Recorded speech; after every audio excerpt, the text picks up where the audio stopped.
Hello bachon, let's read the question. The question says dipole moment is shown by option 1 1,4-dichlorobenzene, option 2 cis-1,2-dichloroethene, option 3 trans-1,2-dichloroethene, and option 4 benzene. So let us check the key concept of this question. The key concept of this question is that the necessary condition for a molecule to show dipole moments are, one is polarity, यानी कि जो molecule है उसमें polar bonds जरूर होने चाहिए।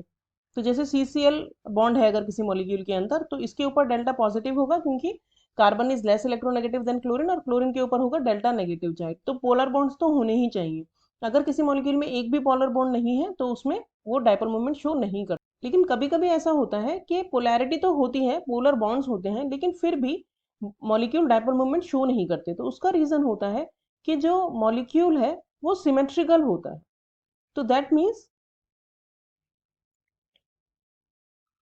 अगर molecule के अंदर पोलर बॉन्ड है तो उसके साथ साथ वो मॉलिक्यूल सिमेट्रिकल नहीं होना चाहिए, अगर वो डाइपोल मोमेंट तभी शो कर सकता है। जैसे कि अगर हम एक एग्जांपल लें कार्बन डाइऑक्साइड का, तो कार्बन डाइऑक्साइड के पास दो पोलर बॉन्ड है, कार्बन लेस इलेक्ट्रोनेगेटिव है ऑक्सीजन के कंपैरिजन में, तो ये दोनों बॉन्ड ही पोलर बॉन्ड हैं। तो इसकी वजह से कार्बन पे डेल्टा पॉजिटिव होगा और ऑक्सीजन पे डेल्टा नेगेटिव, और जो डायरेक्शन होगा डाइपोल मोमेंट का वो होगा towards oxygen, because oxygen is more electronegative than carbon. और जो डाइपोल मोमेंट का डायरेक्शन होता है वो लेस इलेक्ट्रोनेगेटिव एटम से मोर इलेक्ट्रोनेगेटिव एटम की तरफ होता है। तो इसमें दो इक्वल बॉन्ड्स हैं, इक्वल डाइपोल मोमेंट है, लेकिन डायरेक्शन है ऑपोजिट, इसीलिए इसका दो पोलर बॉन्ड होने के बावजूद भी डाइपोल मोमेंट जीरो होता है, क्योंकि जो CO2 मॉलिक्यूल है वो है सिमेट्रिकल मॉलिक्यूल। तो नेसेसरी कंडीशंस दो हो गई, एक तो पोलैरिटी होनी चाहिए बॉन्ड्स में, और ऊपर से वो बॉन्ड जो है, सॉरी, वो मॉलिक्यूल जो है वो सिमेट्रिकल नहीं होना चाहिए। तो अब हम सॉल्यूशन में देखते हैं कि ऐसा हमारा कौन सा मॉलिक्यूल है out of the given 4 options जो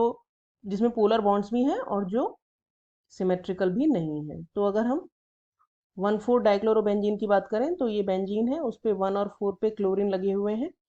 ये इसे 1,4-डाइक्लोरोबेंजीन भी बोल सकते हैं और पैरा डाइक्लोरोबेंजीन भी बोल सकते हैं। तो इसमें जो डाइपोल मोमेंट का डायरेक्शन है वो टुवर्ड्स क्लोरीन होगा, क्योंकि chlorine is more electronegative than carbon दोनों ही साइड में। तो दोनों ऑपोजिट डाइपोल मोमेंट अराइज हो रहा है और इक्वल भी हो रहा है। That means overall dipole moment हो जाएगा जीरो, क्योंकि ये मॉलिक्यूल है सिमेट्रिकल मॉलिक्यूल। तो इसमें पोलर बॉन्ड्स तो है लेकिन ये सिमेट्रिकल है, इसीलिए ये डाइपोल मोमेंट शो नहीं करेगा। और दूसरा हमें दिया है बेंजीन, बेंजीन भी सिमेट्रिकल मॉलिक्यूल है, तो इसलिए उसका भी डाइपोल मोमेंट होगा जीरो।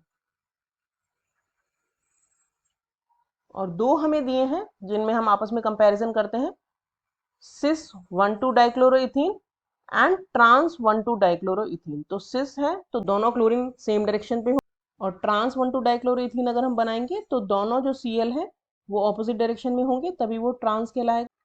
तो इसमें जो डायरेक्शन हो गई डाइपोल मोमेंट की वो इस डायरेक्शन में हो गई, और इसमें CCl की इसमें हो गई, और इस वाले CCl की इस।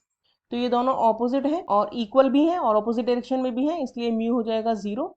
ये ट्रांस है, ट्रांस 1,2-डाइक्लोरोइथीन, और ये है सिस 1,2-डाइक्लोरोइथीन। इसमें जो ये दोनों का के द्वारा जो डाइपोल मोमेंट जनरेट होगा वो ऐड हो जाएगा, क्योंकि दोनों सेम ही डायरेक्शन में जा रहे हैं, इसीलिए इसका mu is not equal to zero. So that means out of the given 4 options, only cis-1,2-dichloroethene shows dipole moment. So correct option is option 2. Hope you understood the solution well. Thank you.